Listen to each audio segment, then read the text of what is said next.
माहूर शहरात उभारलेल्या कोविड केंद्रात पूर्वी ऑक्सिजन बेडची सुविधा नसल्याने ऑक्सिजनची गरज भासणाऱ्या रुग्णांना यवतमाळ अथवा नांदेडला स्थलांतरित करावे लागत असे. आता मात्र या केंद्रात 10 ऑक्सिजन बेडची व्यवस्था करण्यात आल्याने ऑक्सिजनकरिता तडफडणाऱ्या रुग्णांची सोय झाली आहे.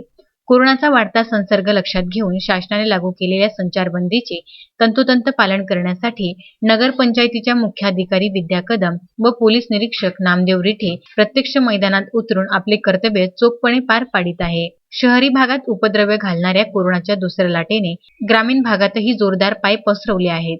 पहिल्या लाटेपेक्षा या लाटेत जीवितहानी अधिक झाली आहे. माहूर शहरालगत असलेल्या मालवाडा गावात एकाच घरातले 3 तरुणांचा जीव गेला आहे. तर 25 एप्रिल रोजी लग्न असलेली तरुणी वाशिम मधील रुग्णालयात उपचार घेत असून तिची प्रकृती ठीक असल्याची समाधानकारक बातमी मिळाली आहे. या गावात दहशत पसरली असून अनेक कुटुंब स्थलांतरित होण्याच्या बेतात आहे. ही बाब हेरून प्रशासनाने प्रत्यक्ष गावात जाऊन कोरोनाची चाचणी केली आहे. माहूर येथील 150 बेडची व्यवस्था असलेल्या कोविड केंद्रात या क्षणी 60 रुग्ण उपचार घेत असून 58 रुग्णांना होम क्वारंटाईन करण्यात आले आहे. बाधित रुग्णांपैकी 5 व्यक्ती 45 वर्षाच्या आतील आहेत.